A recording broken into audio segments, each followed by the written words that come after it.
एक छोटे से शहर में एक लड़का रहता था। नाम था राहुल। वह गर्मी की छुट्टियों में अक्सर अपने नाना जी के घर जाया करता था।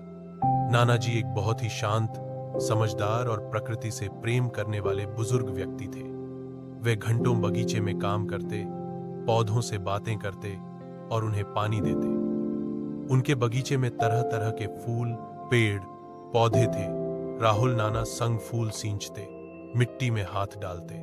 जब सूर्यास्त की सुनहरी रोशनी बगीचे पर पड़ रही थी, राहुल ने नाना जी से पूछा, नाना जी, मैं बड़ा होकर एक सफल इंसान बनना चाहता हूँ। क्या आप मुझे बता सकते हैं कि सफल कैसे बना जाता है? नाना जी हल्के से मुस्कुराए और बोले, इसका जवाब मैं तुम्हें एक अनुभव से दूंगा। चलो मेरे साथ। राहुल को कुछ समझ नहीं आया, लेकिन वो चुपचाप उनके पीछे चल पड़ा। वे दोनों एक पास की नर्सरी में गए, जहां हर तरह के पौधे और बीज मिलते थे। वहां से नाना जी ने 2 एक जैसे पौधे खरीदे। दोनों ही एक जैसे दिखते थे, ताजे और स्वस्थ। वापस घर लौटकर नाना जी ने एक पौधे को एक सुंदर गमले में लगाया और उसे घर के अंदर खिड़की के पास रख दिया, जहां धूप और हवा का हल्का प्रवाह था। दूसरे पौधे को उन्होंने घर के पीछे खुली जमीन में लगाया, जहां सीधी धूप, बारिश और हवा आती थी। राहुल यह सब देखता रहा। फिर नाना जी ने उससे पूछा, बेटा, बताओ तो सही, तुम्हें क्या लगता है, इन दोनों में से कौन सा पौधा ज्यादा अच्छा और बड़ा बनेगा? राहुल थोड़ी देर सोचता रहा और फिर बोला, नाना जी, जो पौधा घर के अंदर है वो ज्यादा अच्छा बढ़ेगा, क्योंकि वो सुरक्षित है। उसे कोई जानवर नुकसान नहीं पहुंचा पाएगा।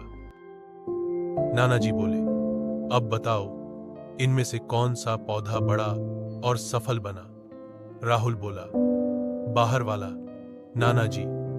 लेकिन यह कैसे हुआ? इसे तो बहुत सारी मुश्किलों का सामना करना पड़ा होगा। धूप, बारिश, आंधी, जानवर, फिर भी यह इतना मजबूत और विशाल बन गया। नाना जी मुस्कुराए और बोले, यही है तुम्हारे सवाल का जवाब, बेटा। नाना जी ने राहुल की आंखों में देखकर कहा, बेटा, बाहर वाले पौधे को बहुत सारी मुश्किलों का सामना करना पड़ा। तेज धूप, भारी बारिश, सर्द हवाएं, जानवरों का खतरा, लेकिन इन मुश्किलों ने ही उसकी जड़ों को मजबूत बना दिया। खुली जमीन में उसे जितनी जरूरत थी उतनी जगह मिली। उसने अपनी जड़ों को जितना चाहा उतना फैला लिया। हर तूफान ने उसकी परीक्षा ली और उसने हर बार उसे पार किया। इसलिए आज वो इतना मजबूत है कि मामूली आंधियां उसका कुछ नहीं बिगाड़ सकती। फिर उन्होंने राहुल की ओर इशारा करते हुए कहा, जबकि जो पौधा हमने गमले में और घर के अंदर रखा, उसे किसी परेशानी का सामना नहीं करना पड़ा।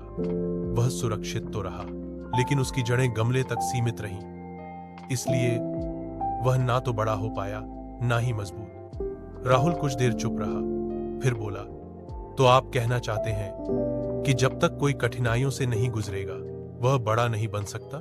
बिल्कुल सही समझा बेटा, नाना जी ने कहा। जो लोग सिर्फ आराम और सुरक्षा की तलाश में रहते हैं, वो अपनी असली क्षमता को कभी नहीं पहचान पाते। लेकिन जो संघर्ष से नहीं घबराते, वही जीवन में बड़ा बनते हैं। सफलता एक पेड़ की तरह है। उसकी ऊंचाई उसकी जड़ों की गहराई से तय होती है, और वो जड़ें सिर्फ संघर्षों की मिट्टी में ही फैलती हैं। फिर उन्होंने राहुल का कंधा थपथपाया, इसीलिए बेटा, परेशानियों से मत डरना। न तेज धूप लगेगी और न ही बारिश की मार पड़ेगी। नाना जी ने सिर हिलाया और बस मुस्कुरा दिए। ठीक है बेटा, अब देखते हैं आगे क्या होता है। राहुल को उस समय ज्यादा कुछ समझ नहीं आया, लेकिन उसने ध्यान दिया कि नाना जी हर दिन दोनों पौधों की बराबर देखभाल करते, पानी देते, मिट्टी देखते, सूखे पत्ते हटाते। समय बीतता गया और गर्मी की छुट्टियां खत्म हो गई। राहुल अपने घर लौट आया और स्कूल में व्यस्त हो गया। इस घटना को 5 साल बीत गए। अब राहुल किशोरावस्था से निकलकर कॉलेज जाने की तैयारी कर रहा था। छुट्टियों में वह एक बार फिर अपने नाना जी के घर आया। इस बार वह पहले से कहीं ज्यादा उत्साहित था। पहले ही दिन शाम को बगीचे में टहलते हुए उसने नाना जी से फिर वही पुराना सवाल पूछा, नाना जी, पिछली बार मैंने आपसे पूछा था कि सफल इंसान कैसे बना जाता है, और आपने जवाब नहीं दिया था। इस बार आप मुझे जवाब दीजिए। नाना जी फिर मुस्कराए। इस बार तुम्हें तुम्हारे सवाल का जवाब जरूर मिलेगा। चलो मेरे साथ। वे पहले घर के उस कोने में गए जहां गमले वाला पौधा रखा था। वह पौधा अब थोड़ा बड़ा हो चुका था, करीब 3-4 फीट ऊंचा, घना भी था, लेकिन एक सीमित दायरे में ही फैला हुआ। उसका तना पतला था और एक हल्की सी टहनी नीचे झुकी हुई थी। नाना जी बोले, याद है, ये वही पौधा है जिसे हमने गमले में लगाया था। राहुल ने सिर हिलाया। हाँ नाना जी, याद है। फिर नाना जी उसे लेकर बगीचे के पीछे ले गए जहां उन्होंने दूसरा पौधा लगाया था। वहां पहुंचते ही राहुल चौंक गया। अब वहां एक विशाल वृक्ष खड़ा था।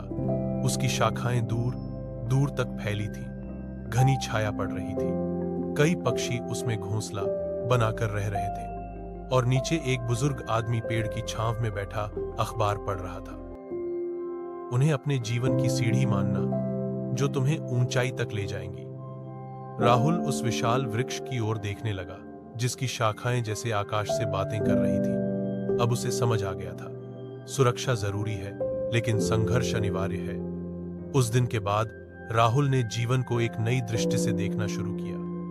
अब वह हर कठिनाई को एक अवसर मानने लगा और हर बार जब जीवन में कोई तूफान आता तो वह मुस्कुराकर कहता, शायद मेरी जड़ें और मजबूत होने वाली हैं। इस कहानी से क्या सीख मिलती है? असली सफलता संघर्षों से होकर गुजरती है। आरामदेह जीवन सीमित विकास देता है, लेकिन कठिनाइयां व्यक्ति को ऊंचाई तक पहुंचाती हैं। हर चुनौती तुम्हारे अंदर की क्षमता को निखारने का एक मौका है। बड़े सपने देखने के लिए बड़ी हिम्मत और गहरी जड़ें चाहिए।